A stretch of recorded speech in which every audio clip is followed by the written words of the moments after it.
பிரியமானவர்களே, ஆண்டவராகிய இயேசு கிறிஸ்துவை சிலுவையில் அறைந்து கொலை செய்யும்படியாக யூத குருமார்கள் வெகு காலமாக ஆலோசனை செய்து சமயத்தை எதிர்பார்த்து கொண்டிருந்தார்கள்.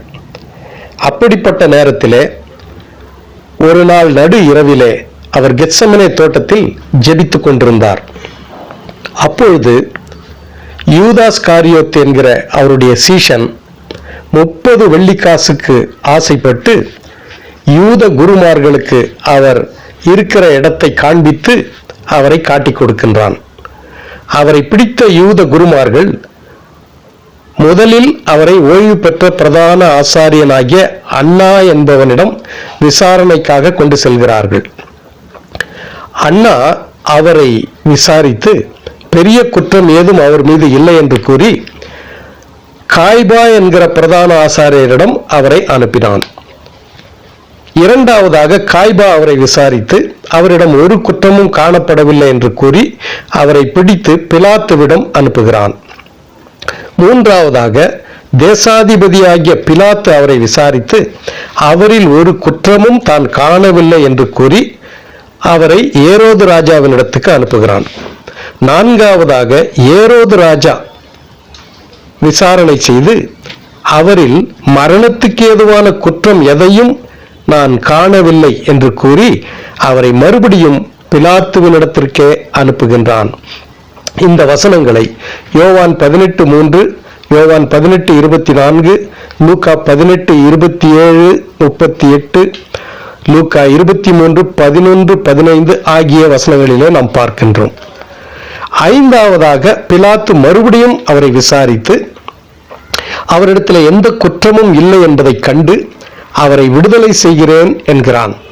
ஆனால் பிரதான ஆசாரியர்களும் வேதபாரகரும் பரிசேயரும் சேர்ந்து அவரை சிலுவையில் அறைய வேண்டும் என்று கூச்சலிடுகின்றார்கள்.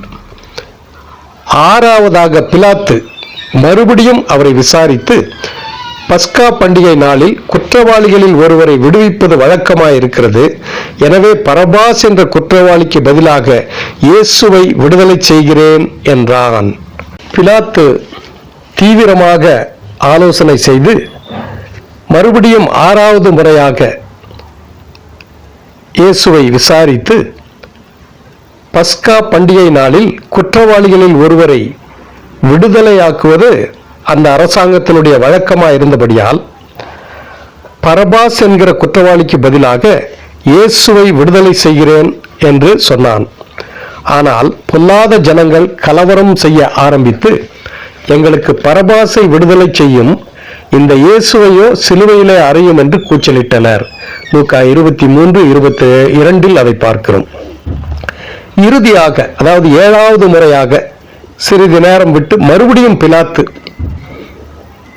ஆண்டவரை விசாரித்து அவரிடத்தில் எந்த குற்றமும் இல்லை என்பதை கண்டு ஜனங்களையும் பிரதான ஆசாரியர்களையும் கூடி வரச் செய்து இவரிடத்திலே மரண தண்டனைக்கு ஏதுவான எந்த குற்றத்தையும் நான் காணவில்லை, எனவே இவரை விடுதலையாக்குவேன் என்று மறுபடியும் அவரிடத்திலே சமாதானம் பேசுகிறான்.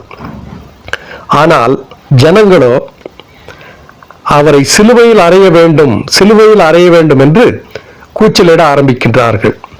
முடிவாக பிலாத்து ஜனங்களுக்கு பயந்து தண்ணீரை அள்ளி ஜனங்களுக்கு முன்பாக தன் கைகளை கழுவி, இந்த நீதிமானுடைய இரத்த பழிக்கு நான் குற்றமற்றவன், எனவே உங்கள் நியாயப்பிரமாண சட்டத்தின்படி நீங்களே இவருக்கு தண்டனையை கொடுங்கள் என்று அவர்களிடத்தில் ஒப்பு கொடுத்து விட்டான். மத்தேயு 27:22 முதல் இதை நாம் பார்க்கிறோம். அதாவது ஒரே ராத்திரியிலே சுமார் 8 மணி நேரத்துக்குள்ளாக அன்னா, காய்பா, பிலாத்து, ஏரோது என்று மாறி விசாரித்து இறுதியில பிலாத்து 3 தரம் அவரை தீவிரமாக விசாரித்து அவர்களிடத்தில் ஒப்பு கொடுக்கின்றான். ஒரே இரவில் 7 விசாரணைகள் நடத்தியும் மரணத்துக்கு ஏதுவான குற்றம் எதையும் இயேசுவிடம் அவர்கள் காணவில்லை. அவர் மீது சொல்லப்பட்ட எந்த குற்றச்சாட்டுக்கும் ஒரு ஆதாரமும் காட்டப்படவில்லை. குற்றம் நிரூபிக்கப்படாவிட்டால் விடுதலை செய்வதுதான் உலகத்தின் நீதி. ஆனால் இயேசு குற்றமற்றவராக இருந்தும் தண்டிக்கப்பட்டார். ஏனெனில் நமது பாவங்களுக்காக, அக்கிரமங்களுக்காக, மீறுதல்களுக்காக, குற்றங்களுக்காக அவர் தண்டனை அடைந்து சிலுவையில் தமது இரத்தத்தை சிந்தி மரிக்க வேண்டும் என்ற வேத வாக்கியங்கள் நிறைவேறும்படியாக இவைகளெல்லாம் அந்த இரவிலே நடந்தது. இந்த வழக்கு விசாரணை மிக மிக வினோதமானதாக இருக்கின்றதை நாம் பார்க்கின்றோம். ஆமென்.